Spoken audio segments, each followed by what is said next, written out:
Hello friends, I welcome you all. Today we are going to discuss problem of April 6, 2024 shift 1 का problem हम लोग discuss करेंगे. A small ball of mass कितना है अपने पास में m डेंसिटी है rho is dropped in a viscous liquid of density कितना है rho naught. After some time the ball falls with constant velocity. The viscous force on the ball is. मान लीजिए अपने पास में कोई कंटेनर है या जहां पर अपने पास में लिक्विड भरा हुआ है, ठीक है ना. तो ये लिक्विड है, लिक्विड का डेंसिटी जो अपने को दे रखा है वो कितना है रो नॉट. बॉल का जो डेंसिटी है वो कितना है अपने पास में रो, और इसका मास कितना है अपने पास में एम. जब हम लोग इसको फ्लूइड में ऐसे ड्रॉप करा अपन लोगों ने, तो एक समय पे इसका वेलोसिटी क्या हो जाता है अपने पास में कांस्टेंट. वेलोसिटी का कांस्टेंट होना मतलब क्या, यहाँ पर अगर देखें तो वेलोसिटी कांस्टेंट मतलब टर्मिनल वेलोसिटी का केस है.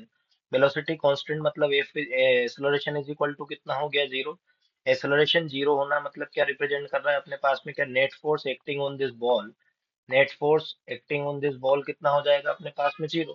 तो बॉल का अगर मैं फ्री बॉडी डायग्राम बनाऊं, तो बॉल का खुद का वेट किधर लगेगा अपने पास में, क्या एम जी नीचे लगेगा. ऊपर की तरफ अपने पास में क्या लगेगा, इसमें एक तो विस्कस फोर्स लगेगा और दूसरा क्या बायएंड फोर्स भी लगेगा कि नहीं लगेगा.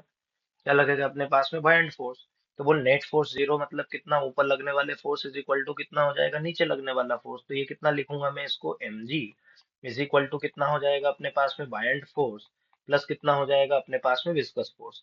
लेकिन अपने को क्या निकालना है, विस्कस फोर्स. तो बोल विस्कस फोर्स का जो अगर मैग्नीट्यूड निकालें अपन, तो viscous force is equal to कितना हो जाएगा एम जी माइनस कितना हो जाएगा अपने पास में बायएंड फोर्स. अगर वायंड फोर्स का मैग्नीट्यूड फार्मूला अपने को पता है, देख, लेकिन यहाँ पर अगर लिखना है तो बोल मैं वायंड, ये कितना हो गया अपने पास में एम इंटू जी. तो मैंने लिखा एम जी, है ना. वायंड फोर्स का जो फार्मूला होता है वो क्या होता है अपने पास में, density of the fluid rho v g. जिसमें रो क्या होता है अपने पास में, डेंसिटी ऑफ द फ्लूइड. तो डेंसिटी ऑफ द फ्लूइड कितना है अपने पास में, rho naught into volume of the fluid displaced into कितना हो जाएगा जी. अब अगर देख वॉल्यूम कितना डिस्प्लेस हुआ होगा, क्या गेंद के वॉल्यूम की जो भी बॉल है उसके वॉल्यूम के बराबर ही डिस्प्लेस हुआ होगा कि नहीं हुआ होगा. इसका अगर वॉल्यूम निकालना है तो बोल हम लोग जानते हैं मास इज इक्वल टू कितना, sorry, density is equal to कितना होता है, क्या मास पर यूनिट वॉल्यूम होता है कि वॉल्यूम इज इक्वल टू कितना हो जाएगा अपने पास में, क्या मास बाई डेंसिटी हो जाएगा कि नहीं हो जाएगा.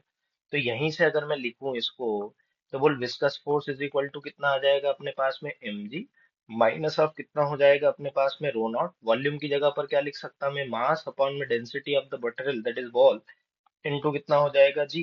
दोनों जगह एम जी आ रहा है तो मैं एम जी क्या ले सकता हूँ, कॉमन. तो मैंने एम जी कॉमन लिया, यहाँ पर कितना बचा, one minus rho naught upon में कितना हो गया rho. So correct answer for viscous force will be what, option number D. Option D. Okay.